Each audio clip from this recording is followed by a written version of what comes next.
Good morning बच्चों। आज मैं आपको डिपार्टमेंट ऑफ एजुकेशन द्वारा जारी की गई वर्कशीट नंबर 27 जो कि 4 सितंबर 2020 को जारी की गई है, part 5 fundamental unit of life cell यानी कोशिका से ली गई है। आज का जो शीर्षक है वो है कोशिका विभाजन अर्थात सेल डिवीजन। आइए आज हम कोशिका विभाजन के बारे में जानते हैं कि कोशिका विभाजन क्या होता है, कितने प्रकार का होता है और हमारे जीवन में इसका क्या महत्व है। आइए अब हम कोशिका विभाजन के दो प्रकारों को देखते हैं। पहला, समसूत्री कोशिका विभाजन। इस कोशिका विभाजन में एक मात्र कोशिका यानी मदर सेल दो संतति कोशिकाओं यानी दो पुत्री कोशिकाओं डॉटर सेल्स में विभाजित हो जाती है और बनने वाली संतति कोशिकाओं में गुणसूत्रों की संख्या मात्र कोशिका के समान होती है। समान इसीलिए इसका नाम भी है समसूत्री कोशिका विभाजन। इस कोशिका विभाजन के कारण ही वृद्धि होती है। दूसरा कोशिका विभाजन का प्रकार है अर्धसूत्री कोशिका विभाजन। इस कोशिका विभाजन में एक मात्र कोशिका मदर सेल लगातार दो विभाजन के अंत में चार संतति कोशिकाओं में अर्थात चार डॉटर सेल्स में विभाजित हो जाती है।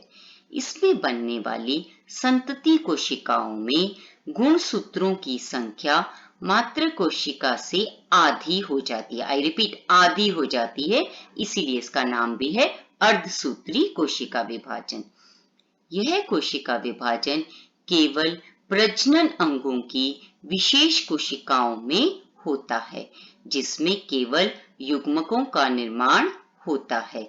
जैसे नर जनन अंगों में युग्मक शिंकाणु का निर्माण होता है और मादा प्रजनन अंग में युग्मक अंडाणु का निर्माण होता है। आइए अब हम चित्र के द्वारा कोशिका विभाजन के इन दोनों प्रकारों को समझते हैं।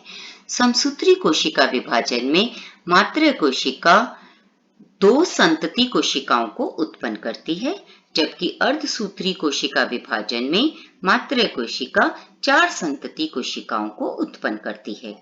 समसूत्री कोशिका विभाजन में गुणसूत्रों की संख्या संतति कोशिका में समान ही रहती है, अर्थात जैसे कि आप चित्र में देख सकते हैं, मात्र कोशिका में दो क्रोमोसोम्स हैं, दो गुणसूत्र हैं, तो संतति कोशिका में भी गुणसूत्रों की संख्या दो ही है।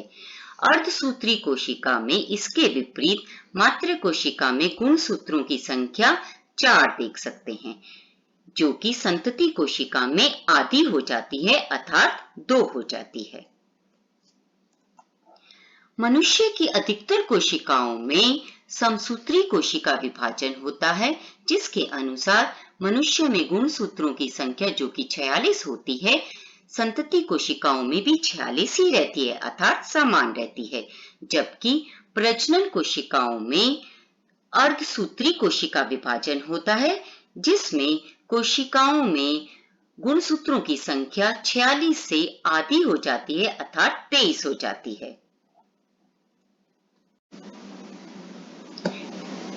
आइए अब हम समसूत्री विभाजन और अर्धसूत्री कोशिका विभाजन के तीन मुख्य अंतर को देखते हैं। पहला अंतर, समसूत्री विभाजन में दो संतति कोशिकाओं उत्पन्न होती हैं, जबकि अर्धसूत्री कोशिका विभाजन में चार संतति कोशिकाएं उत्पन्न होती हैं।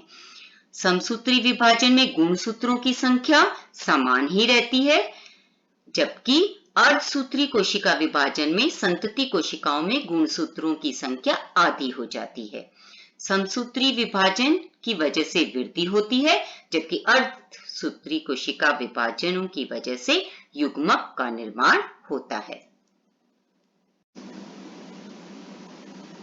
आइए अब कोशिका विभाजन टॉपिक को अब हम आज की वर्कशीट में आए हुए 4 प्रश्न उत्तर के द्वारा रिवाइज करते हैं, जो कि बहुत बार एग्जाम्स में पूछे भी जाते हैं।